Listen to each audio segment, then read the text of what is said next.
All things have ethical standing. This is a bold, provocative, and counterintuitive claim. How is it that all things can have ethical standing? How is it that a tree, a star, the number 4, a robot, can all claim my ethical attention in the same way that a human being can?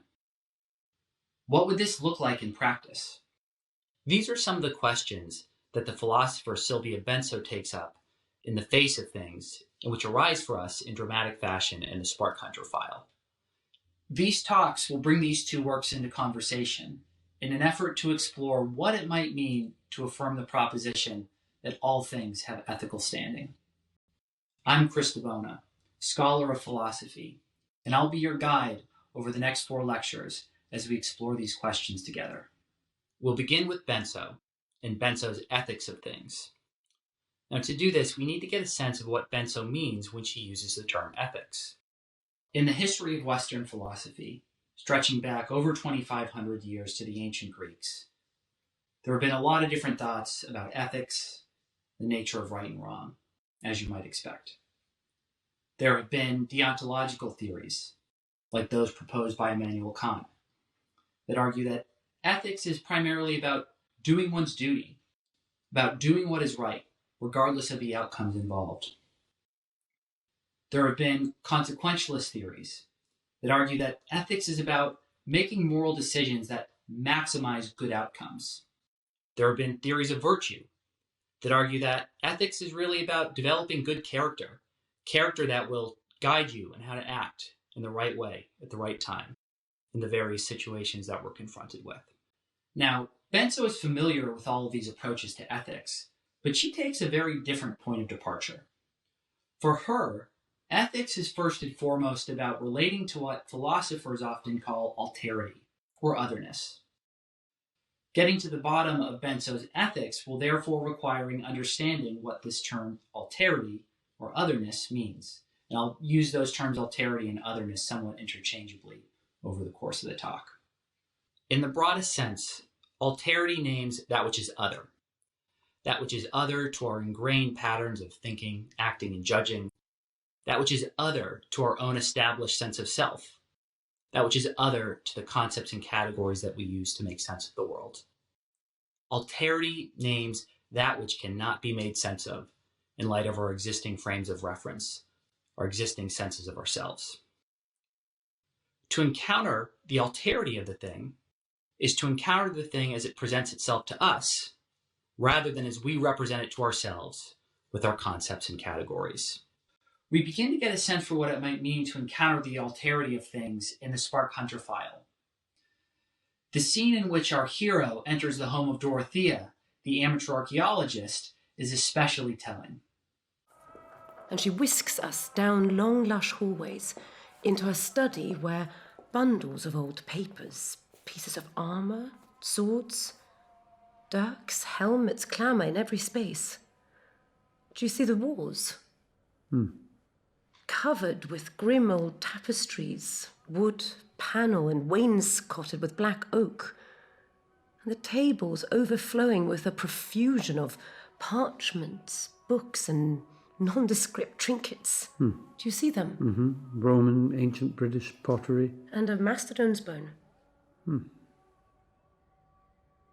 It was like a spell we were under. Upon entering the home, our hero is surrounded by things. But rather than seeking to impose her own meaning on them, she is transfixed by them, as if under a spell. She is transfixed by the stories that these things themselves have to tell. In fact, at one point in the drama, our hero alludes to Dorothea, the archaeologist, and her ability to listen to these stories, to guide her to the site of the Ark. Now, many postmodern philosophers, Benso prominent among them, think that the history of Western philosophy has by and large been neglectful of alterity, that it's covered it over, and that this anthropocentric way of thinking has gradually, over time, seeped into the very fabric of Western culture, with devastating effects for how we relate to each other, for how we relate to non-human nature and for how we relate to things generally. Western philosophers, it's been said, have long sought to achieve a comprehensive and systematic understanding of reality and all things within it on the basis of their ideas about it. You may have heard of Plato's forms or Aristotle's substance, or maybe Kant's transcendental subject or Nietzsche's will to power. In each case, we have a master concept that orders the world and bestows meaning on all things within it. Everything is given meaning by a source extrinsic to it, rather than intrinsic to itself. To adopt this manner of thinking is to adopt what Benso and others refer to as a totalizing manner of thinking. Now, this totalizing manner of thinking is not merely a theoretical construct for Benso.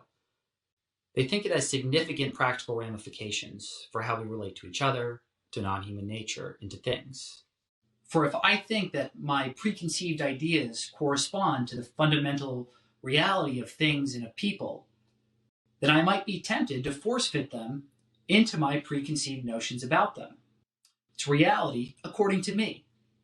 We see this sort of attitude crop up when, for example, a woman or a person of color is not permitted to show up apart from one's preconceived ideas about femininity or blackness. We see this attitude show up again in an environmental domain when we think about nature only as a resource to be consumed in our own projects and ends. The real danger, as Benso sees it, is that if I treat my ideas as the arbiter of reality, as the arbiter of how things are allowed to show up, then I, in a certain sense, exert a form of domination over things and people. I deny the other their freedom to appear on their own terms.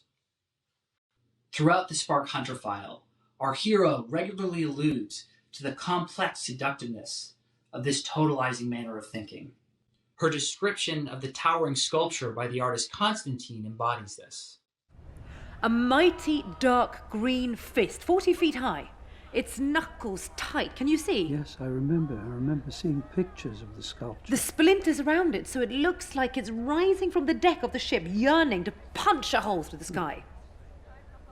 Her art mines the ideas of 19th century America, an emergence of the ideals of control and individualism, noble leadership, a powerful expression of the most addictive elements of the Enlightenment, hope for achievement and progress.